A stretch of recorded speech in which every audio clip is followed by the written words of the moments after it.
Il y a quelques temps, je faisais une vidéo sur les gammes au piano. Alors aujourd'hui, on va s'attaquer aux gammes majeures. Quelles sont-elles et comment les construire? C'est ce qu'on va voir dans cette vidéo. Bon, petit rappel.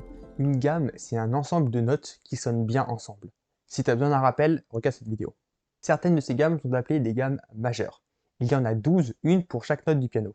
On les appelle majeures en opposition au mode mineur. Les gammes majeures auront une sonorité en général plus joyeuse et les gammes mineures plus tristes. Mais c'est pas non plus une règle absolue. Pour construire une gamme majeure, il y a une méthode infaillible bien que lente. Déjà, il faut commencer en partant d'une note.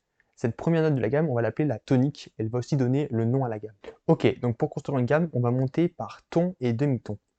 En sachant que monter d'un demi-ton, c'est tout simplement se décaler d'une note vers la droite, qu'elle soit noire ou blanche. Donc ça c'est un demi-ton, ça c'est monter d'un demi-ton, et ça c'est monter un demi-ton. Donc pour construire la gamme, comme j'ai dit, on part de la tonique, ici le sol, et on va suivre le schéma qui s'affiche à l'écran. Donc là on monte d'un ton, 1, 2 demi-tons, encore un ton, 1, 2 demi-tons. Là on va monter d'un demi-ton, donc juste un demi-ton. On voit encore qu'on montait d'un ton, 1, 2 demi-tons, encore d'un ton, 1, 2 demi-tons, encore d'un ton, 1, 2 demi-tons, et un demi-ton. Tout simplement. Ça revient à faire. Et voilà, avec cette méthode, en partant de n'importe quelle note, par exemple celle-ci,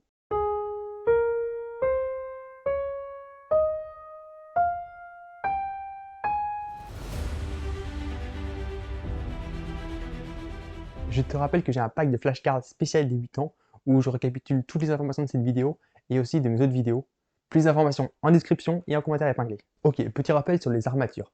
Les armatures sont tout simplement des altérations qui se trouvent juste après la clé d'une partition. En fait, cette suite de dièse ou de bémol n'est pas arbitraire et suit une logique assez précise. La raison est que un morceau de musique est en général écrit dans une certaine gamme et en choisissant ces altérations, on va tout simplement changer de gamme. La gamme qui n'a aucune altération, c'est la gamme de Do majeur ou de La mineur, mais ce sera le sujet d'une autre vidéo. Pour bien comprendre d'où vient l'ordre de ces dièses et de ces bémols dans les armatures, on va utiliser le cercle des quintes. Ça ressemble à ça. Et ça nous donne une représentation graphique du lien entre les gammes et les altérations. Voici comment on construit le cercle des quintes. Une quinte, c'est tout simplement un accord dont les notes sont séparées de 7 demi-tons. Par exemple, ceci. On voit bien 1, 2, 3, 4, 5, 6, 7. Entre ça et ça, il y a 7 demi-tons.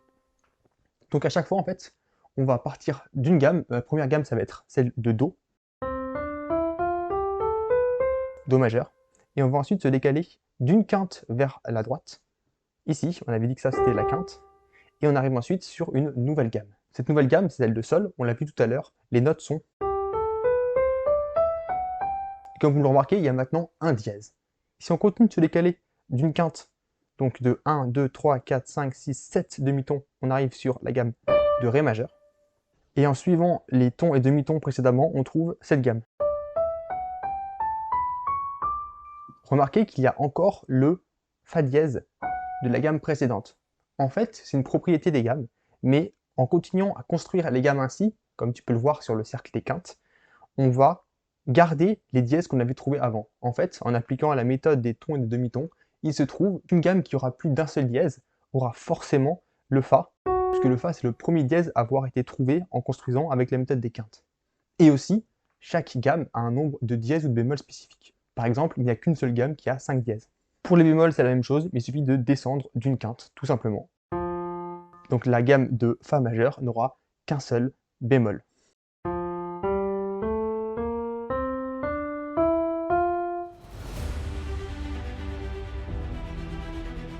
En pratique, ce cercle peut servir à trouver facilement les notes d'une gamme sans avoir à utiliser la méthode des tons et des demi-tons que j'expliquais précédemment. Donc, pour utiliser en pratique le cercle des quintes, on veut trouver la gamme qui commence sur cette note, qui est soit un Ré dièse, soit un Mi bémol. Donc, on regarde sur le cercle des quintes et on trouve Mi bémol. On voit 3 bémols, Si, Mi et La. Donc, en fait, en partant de là, il suffit de jouer 8 notes, donc jusqu'à arriver à l'octave, donc le Mi bémol au-dessus, pour construire ta gamme. Et tout simplement, tu vas mettre que des notes blanches, sauf là où il y a des altérations. Donc, on voit qu'on a le, comme j'ai dit, Mi, donc Si, Mi et La. On commence sur un Mi. Ok, donc le suivant c'est un Fa n'est pas altéré, le Sol n'est pas altéré, le La est altéré, le Si est altéré, le Do n'est pas altéré, le Ré n'est pas altéré, et le Mi est altéré, ça bémol. Et non la gamme tout simplement. Une gamme majeure.